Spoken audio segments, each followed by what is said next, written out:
Todos entrando na live. Vamos lá. Elaine. Ana Paula, tudo bom?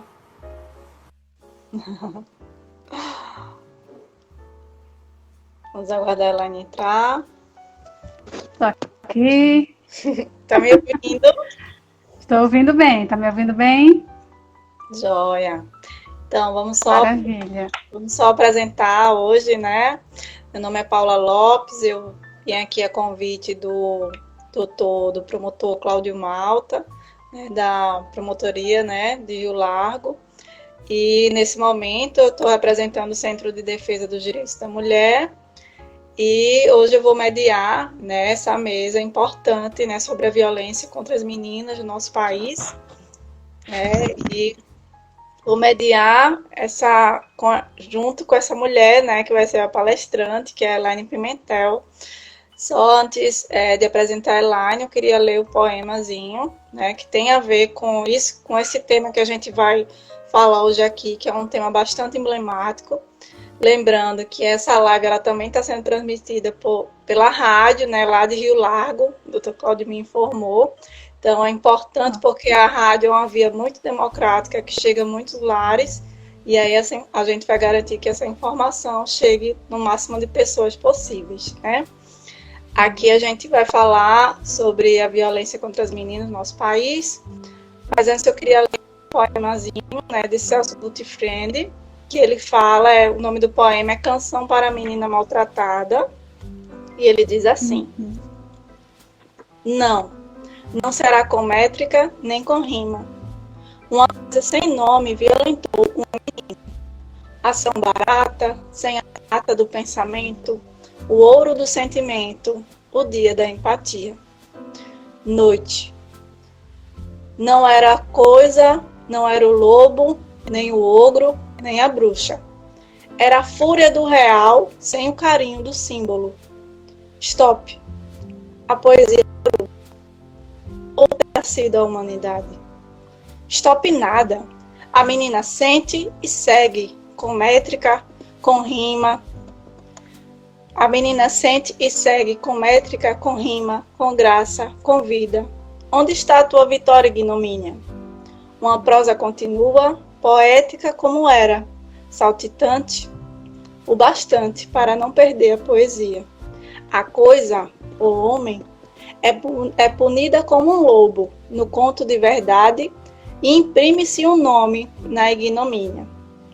A menina liberta, expressa, ri e chora. Volta a ser qualquer única menina, pronta para a métrica, pronta para a rima, pronta para a vida, num canto de cicatriz.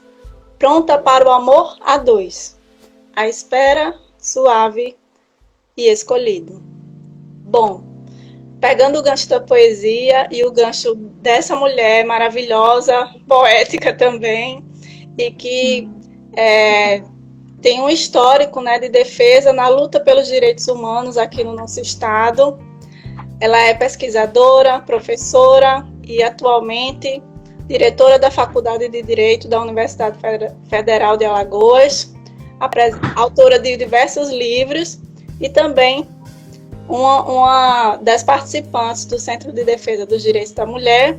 Apresento a vocês hoje Elaine Pimentel. Obrigada, Paula. Boa tarde a todos e a todas. Eu quero iniciar agradecendo o convite, né, e parabenizar a iniciativa do querido promotor Cláudio Malta, grande amigo de muitos anos. Dizer que é uma imensa satisfação poder contribuir com esse trabalho tão importante que vem sendo feito na Promotoria de Rio Largo e no Ministério Público Estadual como um todo, né? É um tema que nos mobiliza e sobre o qual pouco se fala, né? Então eu vou falar um pouco sobre isso também, mas quero cumprimentá-los e, em nome do Cláudio, cumprimentar todo o Ministério Público do Estado de Alagoas, cumprimentar as pessoas que estão assistindo. Estou vendo aí várias pessoas conhecidas entrando e eu normalmente não consigo deixar de mencionar, porque eu acho que esses momentos são momentos que a gente debate o tema e também reafirma os afetos em torno dessas questões importantes que nos mobilizam, né? Então, esse é o primeiro cumprimento. E cumprimentar a querida Paula, muito carinhosamente, essa mulher de luta, de referência aqui em Alagoas, na luta pelos direitos humanos das mulheres. Paula, que é incansável e que agrega tantas pessoas. E a você, Paula, assim, a eterna gratidão pelo convite para estar ao seu lado na criação do CDDM, nos desafios que a gente tem no Centro de Defesa dos Direitos da Mulher. Realmente é um prazer ter esse momento aqui com você, né? Mas bem, então podemos começar, não é? Sim. Bom, então esse tema, como eu falei, é um tema muito importante e muito necessário, porque nas bandeiras que nós levantamos, sustentamos, os enfrentamentos que temos em todos os espaços, nos espaços de produção legislativa, nos espaços de aplicação da justiça, né, no cotidiano, no dia a dia, nas nossas vidas, a expressão violência contra as mulheres já se firmou muito fortemente, e a Lei Maria da Penha teve um importante papel de reforçar esse campo necessário de atenção da sociedade como um todo. Mas pouco se fala sobre a violência contra as meninas, né? Que, caso sobrevivam à condição de muitas violências, chegarão a ser mulheres, mas que são vítimas das mais variadas formas de violência e, muito comumente, no espaço que deveria ser o espaço de maior cuidado, de maior proteção e aconchego, que é o espaço do lar, né? Na verdade, toda a violência contra a mulher ela é muito ampla, porque ela se expressa de várias formas. As violências contra as mulheres, elas podem acontecer no espaço público, né? Mas a gente sabe que a Lei Maria da Penha, propriamente, foi uma lei que veio para demarcar violência doméstica contra as mulheres. E aí rompeu com essa ideia de sacralidade das violências no espaço doméstico, como se fosse um espaço, vamos dizer, que a gente não pode intervir, né, em razão da intimidade, da privacidade, essa família perfeita, esses mitos todos que aprisionam meninas e mulheres em certos padrões de comportamento que tendem para o silenciamento, né? Então, quando a gente tem uma produção científica que se debruça sobre isso, que pensa os impactos disso na vida das meninas, né, das futuras mulheres, e que são mecanismos difíceis de adentrar na dimensão da cultura, a gente percebe o tamanho do desafio, né?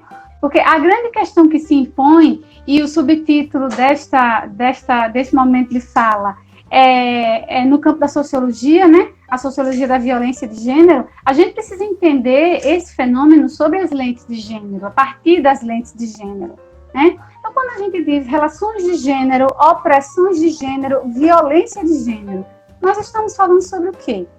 Nós estamos falando sobre um mundo efetivamente sexuado e que essa dimensão da sexualidade que se dá, que não é da sexualidade, mas da identidade sexual, que se dá num binômio muito fechado, masculino e feminino, que muito recentemente está se rompendo com esse paradigma muito hermético do homem, da mulher, da identidade sexual, da orientação sexual, etc. Então, hoje a gente já tem um mundo muito mais fluido, com paradigmas diferenciados. Isso vai evidenciar que essa composição, ela implicou, primeiro, e muito fortemente, na composição das desigualdades. E essas desigualdades, elas foram historicamente legitimadas pela própria legislação. O homem como chefe de família, a mulher que responde subsidiariamente, o poder, que hoje a gente chama de familiar, mas até pouco tempo era pátrio poder, então o poder do patriarca, e o patriarca é o dono das terras, é o dono da família, é o dono dos escravos e das escravas, e aí na família envolve a esposa e os filhos e filhas, né? E nesse contexto de uma cultura patriarcal, a educação para meninas é uma educação de um tipo, a educação para os meninos é outra. Isso envolve os objetivos na vida, isso envolve as profissões que se quer, né? Isso envolve o trato com as liberdades, com o próprio corpo. Então, há toda uma cultura que demarca o ser menina e o ser mulher já a partir de tecnologias, se eu posso dizer assim, mas é uma metáfora, né? Mas de mecanismos de controle de corpos, das mulheres que ficam fechadas no espaço doméstico, né, das mulheres sobre as quais se estabelecem valores muito fortes, que são absolutamente repressores e que atentam contra a dignidade humana. Só que nem sempre isso foi reconhecido assim, né? Então, quando a gente percebe que o que a gente vive hoje, que ainda não está no patamar satisfatório, mas já foi um avanço muito grande com relação a momentos passados, e, claro, o mundo não se desenvolve da mesma forma do ponto de vista desses enfrentamentos em busca da igualdade de gênero, a gente percebe que hoje a gente ainda tem países que executam, por exemplo, mutilação genital feminina, né? Países em que as mulheres não podem mostrar o rosto na rua, tem que usar burca, né? Mas aí a gente vai encontrar outras formas de violência que não são tão evidentes e tão brutais, mas que se encontram nos perfis de estéticos, né? Os perfis estéticos. Então, as questões relacionadas a um certo modo de ser, isso vai impactar muito fortemente as mulheres negras ao longo da história, a questão do cabelo, a identidade, né? A identidade, eu diria até a partir de suas ancestralidades, né? A questão da obesidade, a própria idade, a dimensão geracional, mulheres de mais idade, enfim. Então, tem questões em torno do ser mulher no mundo que, por si só, representam grandes violências simbólicas.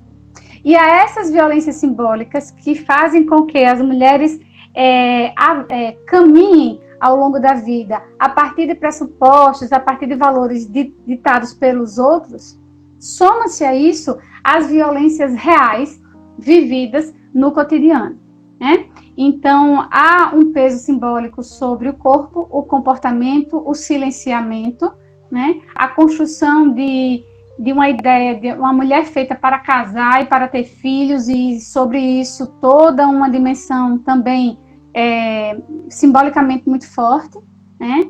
E que enseja responsabilidades imensas. Então, é um padrão de reprodução na sociedade. Então, quando a gente estuda a sociologia de gênero e todas as suas dimensões discursivas, simbólicas, etc., é no propósito de reconhecer que as desigualdades estão postas historicamente e estão postas no campo da cultura, né? Então, isso é muito grave. Por quê? Porque a cultura, como diz Rocla, que é um antropólogo do Rio de Janeiro, ele diz: a cultura é tradição viva.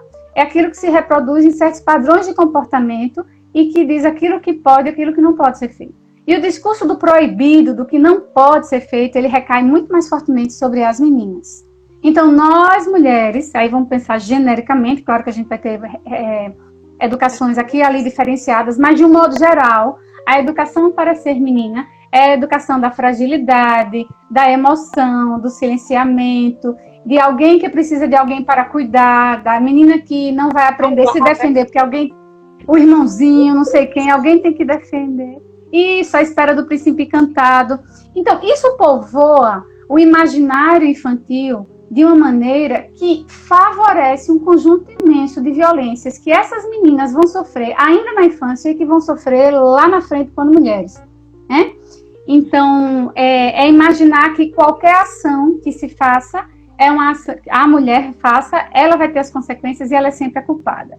Então, tem muitos estudos sobre isso. Eu cito aqui a Valesca Zanello, professora da UEM, especificamente isso, a força, né, das opressões de gênero na composição da educação e etc. Então, é muito forte isso que se soma, né, às condições históricas e se soma à própria violência. Porque essa condição de desigualdade vai abrir espaço para que futuramente relacionamentos perversos, relacionamentos abusivos sejam a tônica de muitas mulheres, né? E que ainda, dentro do espaço doméstico, ainda meninas, porque eu foco nas meninas, mas eu preciso, claro, evidenciar que a sociologia de gênero vem com a proposta de entender o feminino, né? A gente faz aqui o recorte da condição das meninas. Quando a gente pensa na sociologia da violência, quais são as contribuições que se tem e por que elas se aproximam? Porque essa condição de opressão histórica, ou essas opressões múltiplas históricas, que vão considerar aspectos como a própria condição de ser menina, a condição racial e outras tantas, se você pensar numa menina com deficiência física, com deficiência auditiva, E aí você vai fazendo uma leitura interseccional do problema, né? Para entender que a condição feminina, ela, pela força das relações de gênero, ela favorece esse conjunto de violências, né? E aí a gente tem estudos que vão se aproximar do campo criminológico para o campo do feminismo e dialogar muito fortemente para tentar entender esse fenômeno, falar sobre ele, rompendo esse silêncio e buscar mecanismos de enfrentamento, né? De ruptura com esse processo educativo mais amplo, que é um processo educativo perverso, quando reproduz essas práticas e a gente percebe isso mesmo no cotidiano, né? Assim, a gente percebe isso quando anda pela rua, quando caminha em algum espaço que vê o comportamento das crianças, etc.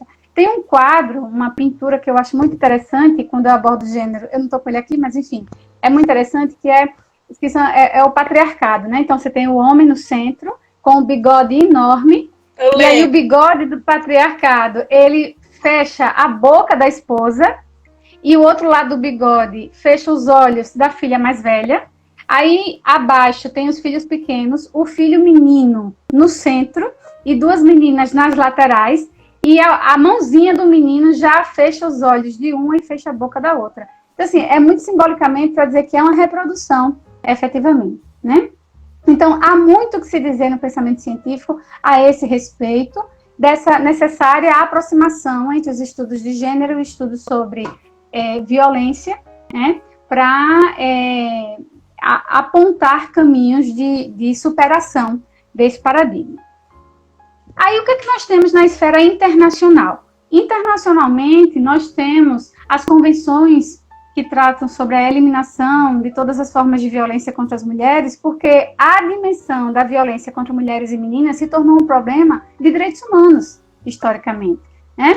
Então, foram muitos enfrentamentos para se construir mecanismos internacionais de enfrentamento, de reconhecimento desse tipo de violência e de enfrentamento em todas as instituições. E, paralelamente, nós temos também um caminho por meio de convenções, enfim, normas internacionais voltadas para a proteção da criança e do adolescente. Né? Então, nós temos dois eixos que se comunicam, porque lá nós vamos encontrar em comum a defesa dos direitos humanos, mas a gente pode sim falar nos direitos humanos das mulheres, nos direitos humanos das crianças, e aí eu diria nos direitos humanos das meninas, porque o grande desafio dessa discussão toda de direitos humanos é romper uma abstração de universalidade que é muito perversa, quando a gente diz que os direitos humanos são universais, servem para todos indistintamente. Isso, a princípio, parece interessante, mas quando você diz que alguma concepção de direitos humanos iguala todo mundo por completo, ela ofusca as particularidades das vivências. Então, nós temos que falar sem medo de errar sobre direitos humanos das mulheres, dos adolescentes e, portanto, das meninas também, e quantos recortes nós quisermos fazer. Então, esses são alguns pressupostos, né? As violências, e é bom que a gente fale sempre no plural, porque isso mostra a complexidade, elas vão se expressar de várias formas. Eu já falei um pouco sobre isso do ponto de vista das violências simbólicas, né?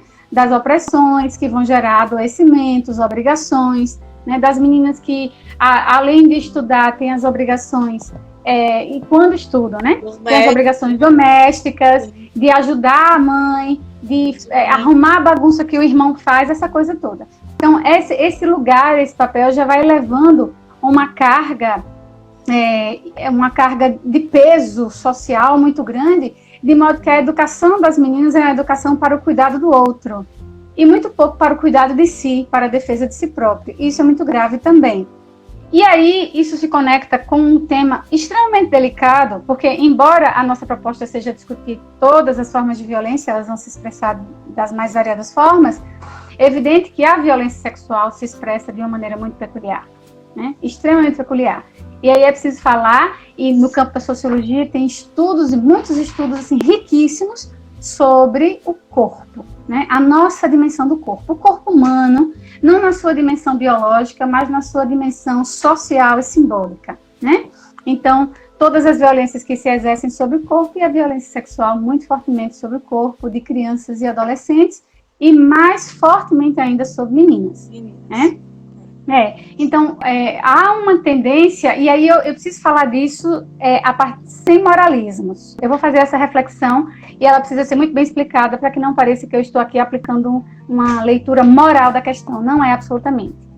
Existe, sim, um processo de hipersexualização de corpos femininos. Isso vai estar na indústria, isso vai estar nos meios de consumo e etc. Então, essa coisa da menina que imita para ser mulher, que usa o salto alto, coloca batom, que usa roupinhas justas, etc. Isso é um processo de hipersexualização que tem impactos também, né? De uma criança que se reveste... Não, também, muitas vezes, né, Laine? Querendo... Não entendi, Paula. Não de entendi. adultização, de querer... Sim, de adultização, claro. Claro, pular etapas e com isso trazer a coisa de um corpo que se prepara para ser desejado pelo outro, né? Essa é a lógica, né? Que se prepara para ser desejado e se torna um objeto de desejo porque há um projeto de objetificação que também está na cultura. Então, é extremamente difícil romper com isso, porque também está no campo da cultura, esse processo todo. E ao lado disso se soma um conjunto de situações de objetificação mesmo do corpo feminino, que vai se misturar com a dimensão do trabalho, com a ideia da menina perfeita, da mulher perfeita, os ideais, enfim. Isso vai somando e compondo uma objetificação mais fortemente estabelecida. E aí, as violências que caminham no campo do amplo campo da violência sexual, ela vai se expressar das diversas formas, vai se expressar a exploração sexual, né, que é uma expressão muito cara, no sentido muito importante para demarcar o que isso significa, porque há muito pouco tempo usava-se a expressão prostituição infantil e etc. E de uns anos para cá se rompe com isso para usar a expressão exploração sexual, né? Essa exploração ela pode ser presencial, ela pode ser por via de imagens, e a legislação vai atrás disso para tipificar situações concretas que acontecem no cotidiano e que não existiam, né? E hoje a gente está aqui mediado pelas redes sociais, mediados por tecnologias que nos expõem muito fortemente, e as pessoas tendem a expor sua vida íntima, sua vida pessoal e etc. E que a gente não tem noção da repercussão que isso enseja para além de uma conta pessoal, né? De um desejo de mostrar a minha vida, etc. Então, há estudos também, e a Valesca tem estudos sobre isso, que mostram a forma como são veiculados em diversos espaços imagens com pornografia infantil, com exploração do corpo infantil, né? Às vezes, muitas vezes, imagens reais, e outras vezes são imagens manipuladas, mas de alguma maneira vulnerabilizam, né? Então, essas são também formas de violência que a tipificação, ela vem no sentido de dar nomes e criar responsabilidades, se eu posso dizer assim, na esfera penal. Mas é preciso reconhecer, e aí eu falo isso amparada na força da criminologia contemporânea, que, embora reconheça a importância da criminalização, entende que somente tornar crime alguma coisa não é suficiente para fazer romper a violência que a originou. Então, quando eu falo, né, aqui no início desse momento, com muita insistência na força da cultura, é porque efetivamente não vai ser a lei penal que vai frear algo que está tão fortemente estabelecido na cultura, né? E isso é uma coisa que é muito difícil de romper. Por isso, inclusive, e aí eu faço uma referência aqui à Lei Maria da Penha, as pessoas falam muito na Lei Maria da Penha como sendo uma lei penal que pune mais fortemente os homens. Não é só isso, é muito mais do que isso. Os dispositivos penais da Lei Maria da Penha, eles são aplicados quando necessário, mas o que antecede é muito mais importante. Sim. E uma das determinações que lá está presente é a importância de criar políticas públicas de natureza pedagógica, educativa, para que se promova a igualdade de gênero. E a igualdade de gênero não é a igualdade abstrata da legislação, mas é que efetivamente a educação de crianças seja uma educação pautada pelo respeito à individualidade da menina, ao corpo da menina, né? A sua integridade física, emocional, enfim, e que essas violências não aconteçam como naturalizadas. Coisas do tipo, na escola, beijo forçado, puxa a menina, não sei o quê. Essas coisas acontecem com muito mais frequência do que a gente pensa. E aí tem uma coisa muito interessante que eu demarco aqui que a gente precisa falar, que é a necessidade da fala e da escuta, né?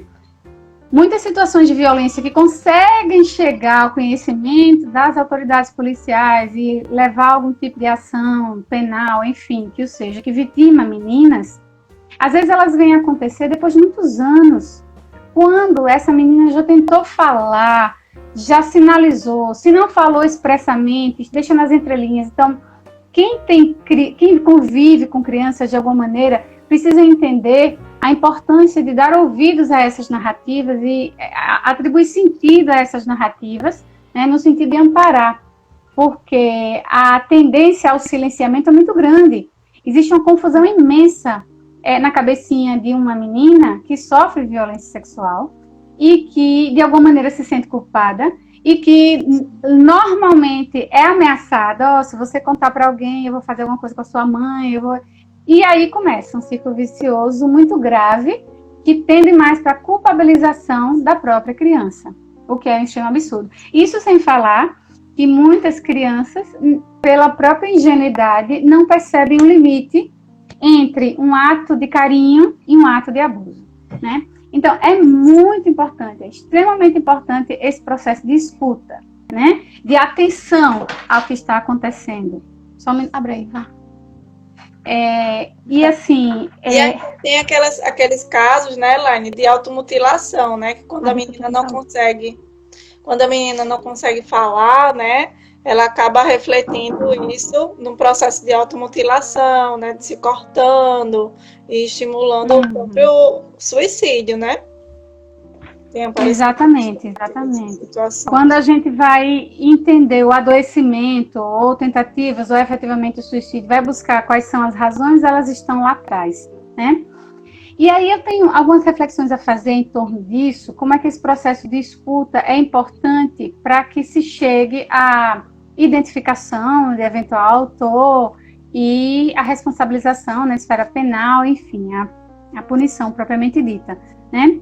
Então, a própria sociedade, e aí isso está na Constituição, isso está no Estatuto da Criança e Adolescente, que a sociedade tem esse dever, né, do cuidado com essa criança, aqueles princípios basilares de que a criança tem prioridade absoluta, criança e adolescente, que é um ser em desenvolvimento, que demanda proteção integral. Esses são 3 pilares, assim, fortes de toda a doutrina de proteção na infância e juventude, mas para que isso saia da abstração de uma norma constitucional ou estatutária, é preciso que a sociedade entenda o que isso significa, né? Então, é um papel muito importante da família, é um papel importante, e aí na criminologia tem alguns termos que o pensamento criminológico traz quando pensa em controle social, em controle penal, que o controle penal se exerce pelas vias do direito penal, mas o controle social é exercido pelas pessoas comuns, pela vida. Então, dentro da própria residência, as pessoas que estão ali, quando essa violência não vem da própria residência, que é muito grave, mas as pessoas que estão ali, se não é propriamente quem mora diretamente, é uma tia, um tio, uma avó, enfim, alguém, um amigo, uma vizinha, uma pessoa que conheça, mas é preciso sim estar atento ao que acontece na vida, ao seu redor, para buscar ajuda quando necessário, caminhar, inclusive, e aqui eu ressalto, né, aqui eu estou falando da sociedade, e no contexto das representações da sociedade, eu ressalto aqui o Conselho Tutelar, como sendo um caminho fundamental, como porta de entrada para que se reconheça e se leve isso às devidas investigações, etc., e o acolhimento, né? Então, o Estado cria esses mecanismos e cria pelo Estatuto esse mecanismo importante, né, que são os conselhos tutelares, e aí a gente vai ter outros espaços de acolhimento, ONGs, né, como o CDDM, por exemplo, nós temos situações de meninas que são vítimas de violência, né, os conselhos estaduais, enfim, o que for, todos os caminhos que o Estado compõe e que a própria sociedade compõe e que podem se unir para que haja o devido encaminhamento. Um campo extremamente importante para essa escuta e para essa percepção é o campo da saúde, né? Muitas situações de violência, sejam elas físicas ou sexuais ou somadas as duas, enfim, ou o mesmo acolhimento psicológico, etc., tem um papel importante de reconhecer que aquela pessoa, aquela criança, aquela menina está em situação de violência. E essa situação de violência, ela vai necessitar de algum tipo de intervenção, né? Então, esse olhar do controle informal que se dá, né, ele é muito importante para que, imagine, se a gente fala tanto em ruptura de silêncio de mulheres vítimas de violência doméstica, né, que vivem ali com um companheiro que é agressivo, etc., e ela demora anos a fio, às vezes décadas, para ter coragem de romper o silêncio. Imagine uma menina indefesa que não consegue entender essa dimensão, né? Então, há um caminho muito importante, assim, de diálogo sobre isso, né? E aí eu penso, inclusive, que a violência contra as meninas, toda sorte de violência, ela não pode ser tratada como um tabu. A violência contra a criança e adolescente como um todo, ela pode ser tratada como um tabu, né? E, de alguma maneira, e se isso não consegue ser feito pelas vias da família, enfim, que de alguma maneira os processos educativos tomem isso como um pressuposto importante, né? Inclusive para evidenciar a autonomia, a liberdade, né? A integridade de um corpo que é da pessoa e que deve ser respeitado nesse sentido, né? Então, quando a gente tem uma cultura que favorece a ideia de que é um corpo disponível, né? Isso pela mídia, pela hipersexualização dos corpos, pela adultização das meninas, né? Então, vejam que eu não estou falando aqui, e aí isso eu me firmo nesse pensamento, não estou falando propriamente só com a punição, né? A punição é que vai resolver, porque a gente sabe que não vai resolver. Propriamente, ela pode até pontualmente, mas se punição resolvesse qualquer tipo de crime por si só, do ponto de vista da prevenção geral, de que outras pessoas não vão cometer mais os delitos porque se amparam, né? Se tem observam, medo da lei. Tem medo em razão da punição da pessoa, e não teríamos mais esse tipo de violência, e ela acontece, né? Então, assim, é muito importante que a gente entenda o desafio imenso de fortalecer esses mecanismos no campo da cultura, para que pais, mães, família como um todo se coloquem nessa situação eu diria, de responsáveis por esse controle, né?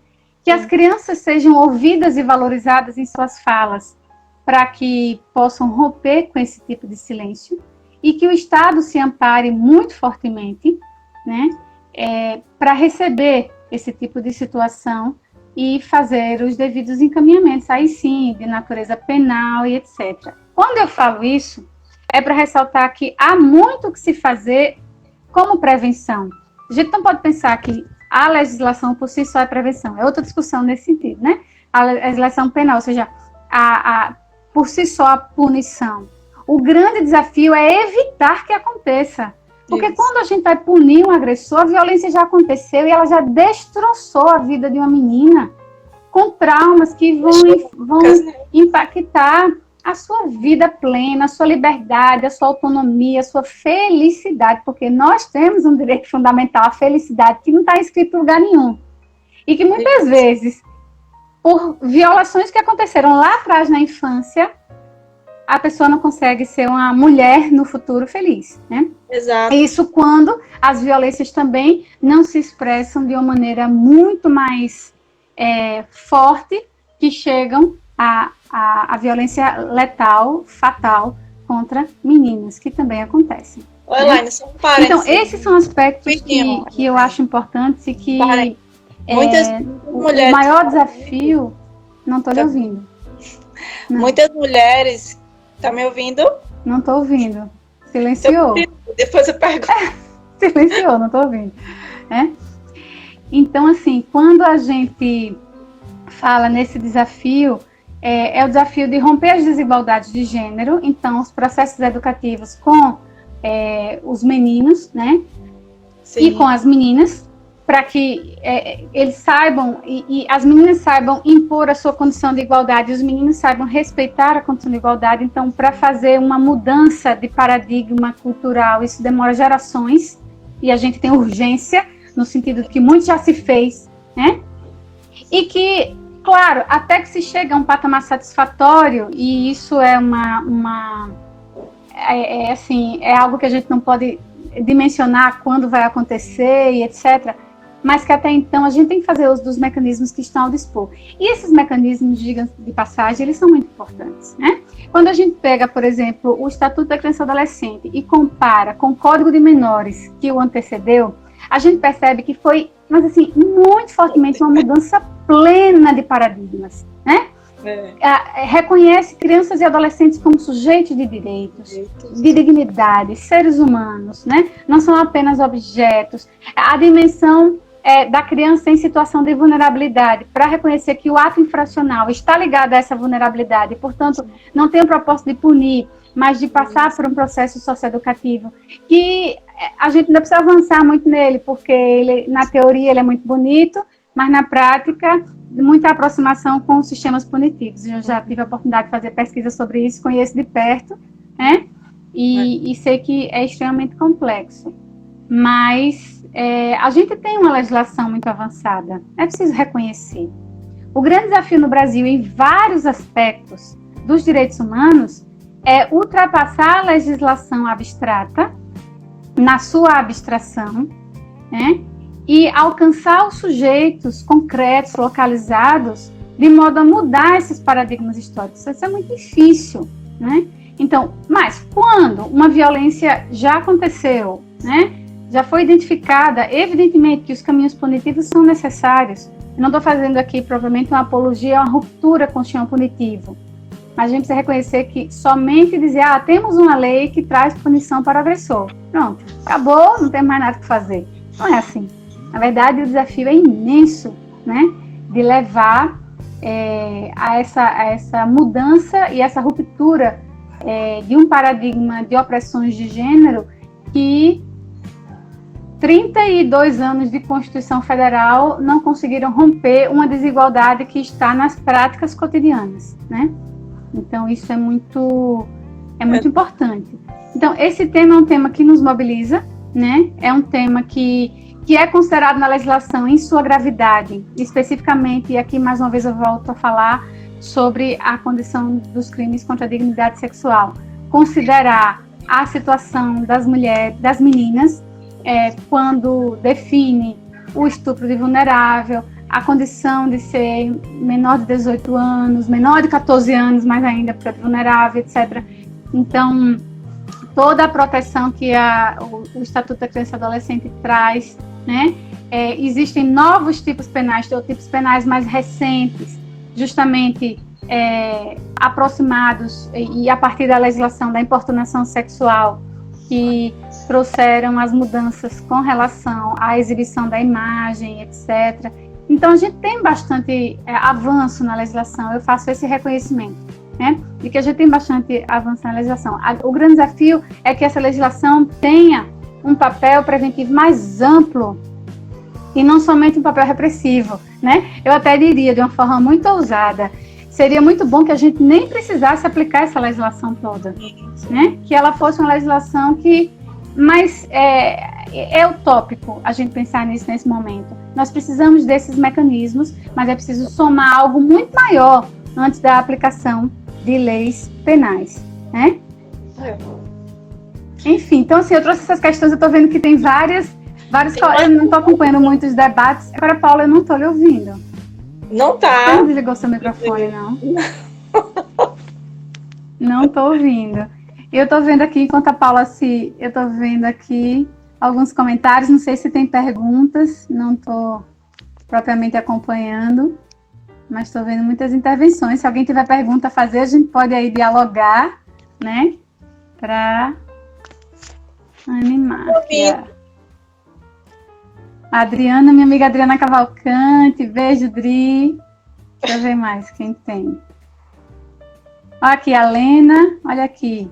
Mas a Lena disse, oi mamãe, então não foi a Lena, né? Acho que foi a Clarinha, filha da Paula. A Sâmia Bida, vereadora de Viçosa, um grande abraço, Sâmia.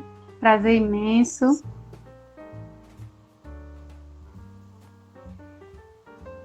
E aí, tá conseguindo me ouvir? Realmente, eu não estou ouvindo, não sei se as pessoas estão ouvindo, mas eu efetivamente não estou ouvindo. Deixa eu ver com o fone para ver se melhora. E tá no máximo aqui, eu tava vendo se... Vou ver com o fone. Não, não é o som do meu, não. Eu tentei, tá no máximo o som do meu celular aqui. Consegue me ouvir até agora? Fone pra ver. Daqui, sim. Mas... Consegue ouvir? Não sei o que tá acontecendo, que a gente não tá ouvindo. Eita, meu Deus. Mas vamos lá, eu quero ver aqui alguma... MP Comal. Além da família, a escola deve ser um espaço educativo também para ajudar a criança a se autodefender, verdade. Isso é extremamente importante. O David Neves fala, a preparação dos profissionais e conhecimento é sempre a melhor arma contra o abuso, sempre, sempre, né? Obrigada, gente, pelo carinho das que vocês estão aqui. Tô vendo o Alisson. Por colocar em evidência o Ministério Público. Fica complicado para fazer a pergunta. É melhor ela ler sozinha. Talvez seja só comigo, mas eu não tô ouvindo a Paula. Não tô ouvindo a Paula. Não é realmente o meu... Não é o... Enfim, Paula, você consegue escrever? Se você escrever, aí eu continuo aqui. Escreve aí. Nos comentários, se tiver algo E aí seria interessante, se alguém tiver perguntas a fazer, pode colocar aqui, que a gente vai comentando. Estou tentando ler os comentários aqui.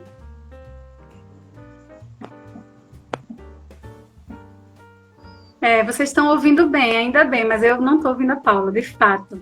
Vamos lá, tem uma pergunta aqui da Evelyn, eu acho. Não, a Hanna. A Hanna, minha orientanda do PIBIC. Obrigada, Hanna. Está comentando. A Tássia pergunta como a participação das mulheres na política pode ajudar a implementação de políticas públicas. Adoro essa pergunta. Acho que isso é fundamental. Vamos lá.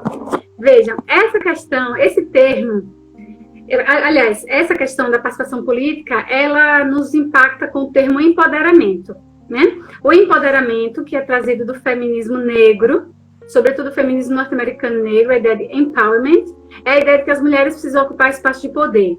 Espaços de poder são espaços, dentro do campo do direito, de produção legislativa, de aplicação do direito, de execução de políticas públicas, enfim, todos esses espaços. Ora, se a gente pegar a situação concreta da Lei Maria da Penha, ela não saiu da vontade pura e simples do legislador homem, em sua maioria os homens, porque reconheceram a condição de vulnerabilidade das mulheres e violência doméstica. Não. Essa legislação foi fruto de uma ação na Corte Interamericana de Direitos Humanos por coletivos de mulheres que se uniram, propriamente o CLADEM, que é o Comitê Latino-Americano de Defesa dos Direitos da Mulher. O CLADEM se reuniu, Brasil, com a Argentina, outros países, enfim, levaram isso à Corte Interamericana, o caso concreto da senhora Maria da Penha, e isso, entre outras coisas, provocou a criação da Lei Maria da Penha. Então, a Lei Maria da Penha, ela foi uma intervenção humanitária na estrutura. Mas como conseguimos isso? Conseguimos isso com a atuação das mulheres e depois levar isso ao Congresso Nacional, e as mulheres, porque tinham essa pauta como fundamental, conseguiram levar adiante e construir uma lei tão importante como a Lei Maria da Penha, que tem protegido as mulheres. Então, quando as mulheres participam desses espaços de produção legislativa, as pautas que são específicas para as suas demandas, elas tendem a ser mais valorizadas. É efetivamente um campo de disputa de reconhecimento, né, das violências sofridas. Então, isso é extremamente importante para que se entenda o papel da legislação e das mulheres na legislação. Bom, as estatísticas, né? MP Comal, eu não sei quem é propriamente, mas eu estou vendo aqui a questão das estatísticas. As estatísticas sobre violência contra as mulheres, elas são terríveis, né? Alguns documentos, como 10 minutos, certo? Agora eu entendi, não escutei não, mas eu entendi. As estatísticas, elas são terríveis, no sentido de que mostram que a cada 2 minutos uma mulher sofre violência, a cada 4 minutos. Então, a gente tem uns parâmetros, assim, num Brasil que é imenso, e que essas estatísticas a gente entende como sendo ainda subnotificadas, porque é uma estimativa de que é muito mais do que a gente pode imaginar. Imagine vocês o Brasil com essa dimensão territorial, com as suas zonas fronteiriças, com as suas zonas de Amazônia, de Mata Atlântica, com o seu sertão imenso. Então, as violências que acontecem lá e que jamais chegam ao conhecimento de autoridade policial, ao Ministério Público, ao Poder Judiciário, enfim, não vira processo, não faz nada. E que estão nas práticas, aquelas violências fundadas nessa dimensão de que a filha é um objeto da família e, portanto, do pai. Então, assim, tem casos... Quem lida com essa área criminal sabe que tem casos gravíssimos de violência, né? De cárcere privado, né? De relações incestuosas violentíssimas. Então, assim, tem situações extremamente graves e que os dados, eles já nos sinalizam que isso é grave, mas ainda há muito mais subnotificação. E aí, produzir dados é muito importante. É muito importante como ponto de partida. Mas, efetivamente, é muito importante dar voz a essas meninas que são vítimas de violência para que elas narrem as suas experiências. E a gente possa compreender pontualmente, a partir da realidade local, de vários campos de atuação, como se pode intervir mais adequadamente, né? Então, eu particularmente sou uma pesquisadora, eu desenvolvo pesquisas nessas áreas todas, né, da violência contra a mulher, sistema carcerário, etc. E eu tomo os dados quantitativos como um ponto de partida e um pressuposto, mas eu primo muito pela pesquisa qualitativa, que é aquela pesquisa que dá voz aos sujeitos. Sim. E que, nesse caso, as meninas vão poder narrar portanto, dar sentido a algo que, às vezes, para uma outra pessoa nem é muito importante, nem é muito grave, não é nada muito... Mas, na verdade, é uma imensa violência, né? A grande perversidade das violências como um todo é que ela não vai aparecer de forma igual para todo mundo, né? A violência, ela vai se expressar e cada pessoa, cada mulher, cada menina vai dar sentido à violência sofrida, né? Então, a dimensão da subjetividade é extremamente importante para a gente avançar e reconhecer a gravidade do problema, né? Deixa eu ver se tem mais pergunta.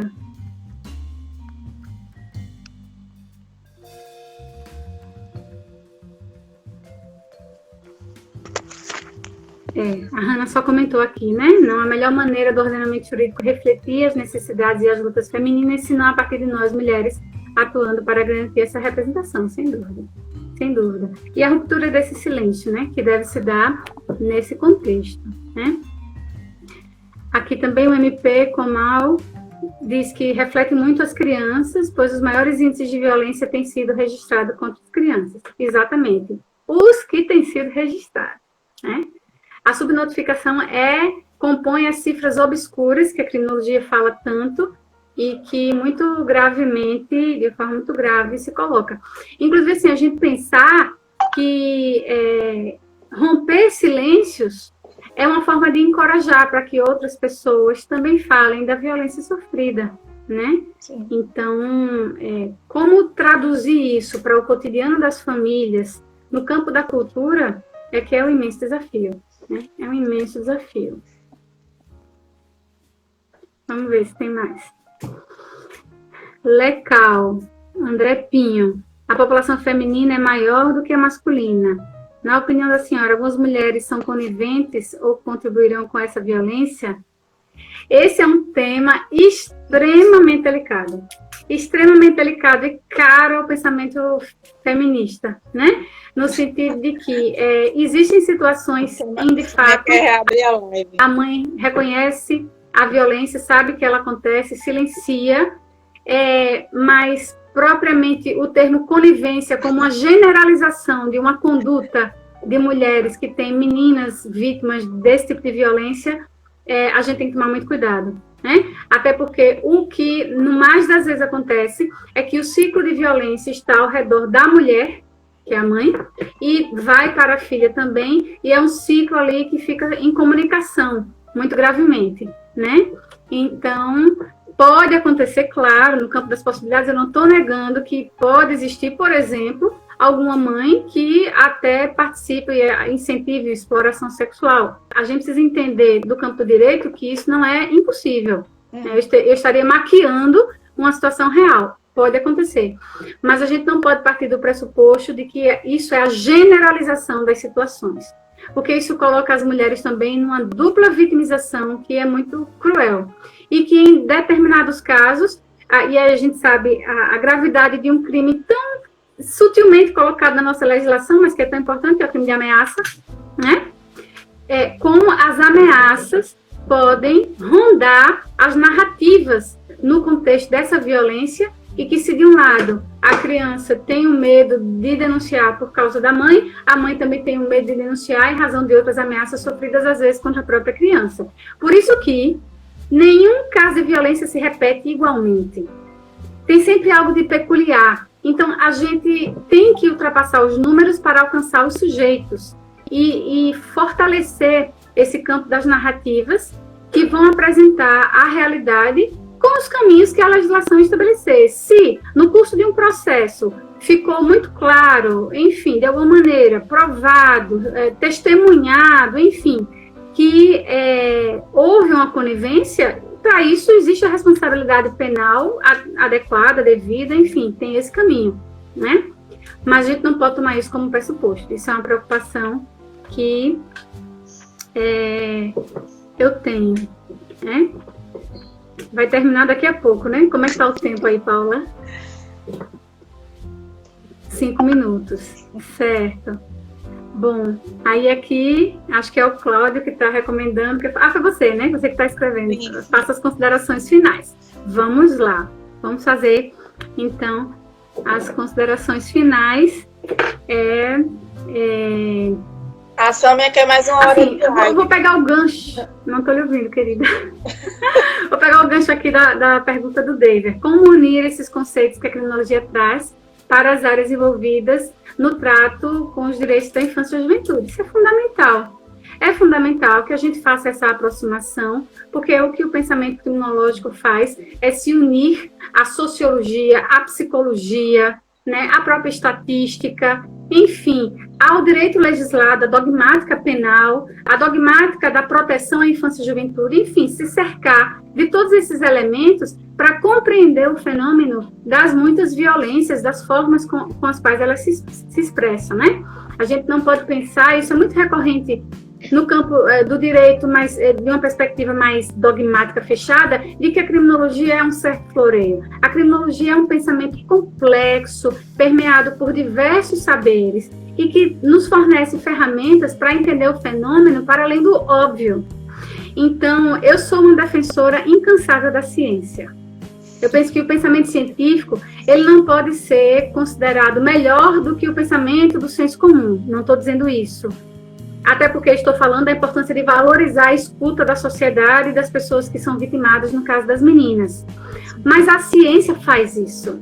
A ciência utiliza métodos qualitativos que primam pela escuta. Então, é muito importante que a gente fale sobre isso, que a gente proporcione esse tipo de diálogo, enfim, de conversa, que essa conversa esteja na família, que esteja nas escolas, né? que não haja tabus e moralismos ao redor de uma realidade que existe, né? O silenciamento, ele não favorece a ruptura, muito pelo contrário, o silenciamento, ele favorece ao aumento da violência e o aprofundamento dessa violência. Então, é um desafio imenso, né? Eu não sei, o tempo está terminando já aí, eu estou vendo que a Maria do Carmo fez a pergunta, né? Além de ouvir psicologicamente um adolescente como profissional, um adolescente que acho que ter sido abusada na família, temos um grande desafio. Desculpa, pois tem que dar escuta a essa menina sempre, né? E aí, assim, fico à disposição, querido Cláudio, receba meu abraço carinhoso, mais uma vez, parabéns, mais uma vez, obrigada. Paula, um prazer imenso estar com você, e todos e todas que estão aqui, um forte abraço, estou à disposição, se quiserem que a gente retome esse momento, que a gente constrói outras discussões, ou vai na mesma linha, enfim, estou realmente à disposição. Aqui vocês já têm o meu Instagram, podem seguir, a gente vai dialogando. Agradecer, de fato, por esse momento especial. Certo, só agradecendo, a Elaine não está me ouvindo, mas quero agradecer a ela imensamente, ao Dr. Cláudio, e a todos que puderam participar, interagindo e conversando conosco nessa importante live, com esse importante tema. Muito obrigada e boa tarde.